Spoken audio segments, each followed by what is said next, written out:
خان صاحب نے پہلی دفعہ اخلاقیات کو انٹروڈیوس کرایا, کردار کو انٹروڈیوس کرایا, سچ کو انٹروڈیوس کرایا. کھاتا ہے تو لگاتا بھی ہے. مولانا, نعوذ باللہ, مولانا تو نہیں کہنا چاہیے. خان صاحب تو ایک عالم ہے, ایک فلاسفر ہے, ایک سیاستدان ہے اور ایک مسلم امہ کے لیڈر ہے.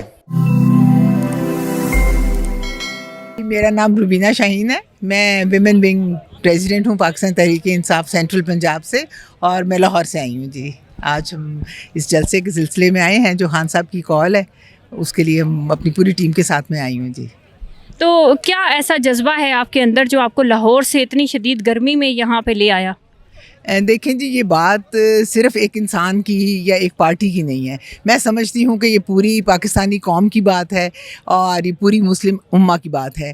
یہ پہلی دفعہ پاکستان میں ہوا ہے کہ کوئی مسلمان ملک پوری دنیا کے ممالک میں 400 سالہ ہسٹری میں کسی نے اتنا سٹینڈ لیا ہے. دیکھیں, امریکہ کی جنگ میں ہمارے 80,000 لوگ شہید ہوئے, اور ابھی انہوں نے ایبسولیوٹلی ناٹ کہا ہی تھا کہ یہ ساری قومیں سر اٹھانے لگیں, ساری شورشیں اور ساری سازشیں سامنے آ گئیں.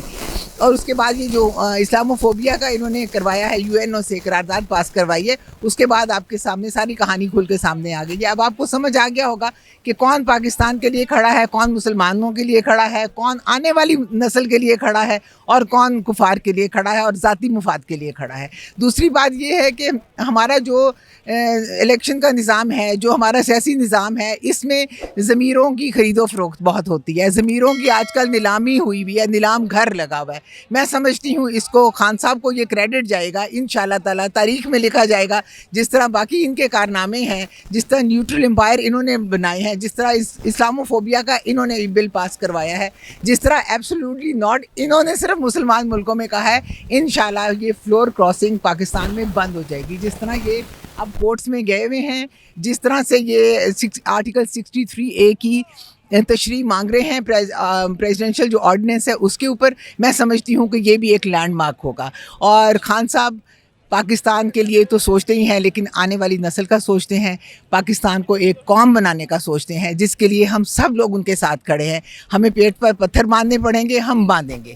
ہمارے بچے سارے ملک باہر سے چھوڑ کر پاکستان آ گئے ہیں, کیونکہ ہم چاہتے ہیں کہ ہم پاکستان کو مضبوط کریں, ہم خان صاحب کے ہاتھوں کو مضبوط کریں. دیکھیں جی, یہ جو جتنی گیم چل رہی ہے یہ فل آف سرپرائزز ہے, کیونکہ اس میں کوئی بھی ایک ضابطہ قانون اس وقت رہ نہیں گیا. ہر ایک کی جس کا جتنا لگ رہا ہے وہ اتنا ہی لگ رہا ہے. لیکن خان صاحب کے بارے میں ایک بات ہم پورے یقین سے کہہ سکتے ہیں, نہ وہ خرید و فروخت کریں گے, نہ وہ کمپرومائز کریں گے, نہ وہ کرپشن کو قبول کریں گے. تو پھر ہمیں کیا اور کیا چاہیے؟ وہ ہمارا لیڈر ہے, وہ جو بھی فیصلہ کریں گے انشاءاللہ بہت اچھا ہوگا. پاکستانی قوم کے لیے اچھا ہوگا, پورے پاکستان کے لیے اچھا ہوگا انشاءاللہ. اچھا, آپ کیا کہنا چاہیں گی تحریک عدم اعتماد کے حوالے سے, کہ کیا فیوچر ہے اس تحریک کا, وہ ختم ہونے والی ہے, یا اگر وہ کامیاب ہو گئی تو پھر آپ لوگوں کا کیا طریقہ کار ہوگا, کیسے خان صاحب جو ہیں رد عمل دیں گے؟ دیکھیں, سیاست میں نا سب وینیوز کھلے ہوتے ہیں, سیاست میں کچھ بھی ہو سکتا ہے, اور خاص طور پہ جو پاکستان کی سیاست ہے اس میں تو کچھ بھی ہو سکتا ہے. کیونکہ کبھی ہمارے پچھلے آنے والے جتنے سیاستدان تھے, جتنے لیڈر تھے, انہوں نے کبھی کوئی ضابطہ قانون بنایا ہی نہیں.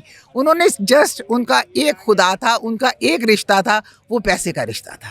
خان صاحب نے پہلی دفعہ اخلاقیات کو انٹروڈیوس کرایا, کردار کو انٹروڈیوس کرایا, سچ کو انٹروڈیوس کرایا. دیکھیں, سچ ایک سب سے بڑی سچائی ہے دنیا کی, جس کو لوگ سمجھتے ہی نہیں تھے. کرپشن کو لوگ سمجھتے تھے جی کھاتا ہے تو لگاتا بھی ہے, اور سارے اس میں خوشی خوشی رہ رہے تھے ہم لوگ. تو خان صاحب نے ہمیں آگے بتایا کہ کرپشن تو نہیں ہونی چاہیے, اور کرپشن تو حرام ہے, اور حرام واحد ایسی چیز ہے. آپ دیکھیں, انسان اپنے اعمال کا خود ذمہ دار ہوتا ہے, اور آخرت میں ہم خود جواب دیں گے. کرپشن ایک ایسی چیز ہے, حرام ایک ایسی چیز ہے جو ہماری نسلوں میں جاتا ہے, ہماری اولاد میں جاتا ہے, ہمارے آنے والی نسلوں میں جاتا ہے. تو اس سے تو ضرور بچنا چاہیے. خان صاحب تو ایک عالم ہے, ایک فلاسفر ہے, ایک سیاستدان ہے, اور ایک مسلم امہ کے لیڈر ہے. لوگ کہتے ہیں کہ 100 چوہے کھا کے بلی حج کو چلی. خان صاحب کی پر کردار کشی بھی کی جا رہی ہوتی ہے, اور کہہ رہے ہیں کہ اب مذہبی کارڈ کھیل رہے ہیں. آپ کیا کہیں گے اس حوالے سے؟ دیکھیں, خان صاحب نے بارہا اپنی اسپیچز میں, اپنے انٹرویوز میں بتایا کہ انہوں نے جب قرآن کو پڑھا, وہ چونکہ باہر رہے تھے, بہت عرصہ انہوں نے یورپ میں کرکٹ کھیلی ہے. جب ایک انسان ٹین ایج میں ہوتا ہے, وہ بڑی امپریشنیبل ایج ہوتی ہے, اور وہ سمجھتے تھے کہ میں نے شاید اس طرح سے اسلام کو نہیں سمجھا جو ان کی والدہ نے, تو ان کو بہت اچھی باتیں بتائیں والدین نے.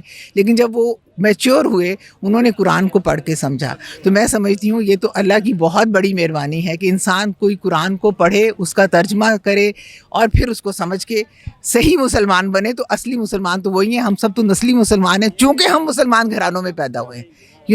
اگر کوئی کرسچین کے گھر میں پیدا ہو یا ہندوؤں کے گھروں میں پیدا ہو تو وہ اس کا کیا قصور ہے, لیکن اگر کوئی پریکٹیکل مسلم ہے تو میرا خیال ہے اصل کریڈٹ تو اس کو جاتا ہے کہ اگر کوئی اصل میں اسلام پہ عمل کرے. صرف زبانی نہیں ہونا چاہیے, جیسے ہماری مولانا, نعوذ باللہ, مولانا تو نہیں کہنا چاہیے, کہنے کو وہ عالم ہیں, کام ان کے سارے کافرانہ ہیں. اللہ معاف کرے ان کو بھی اور ہمیں بھی.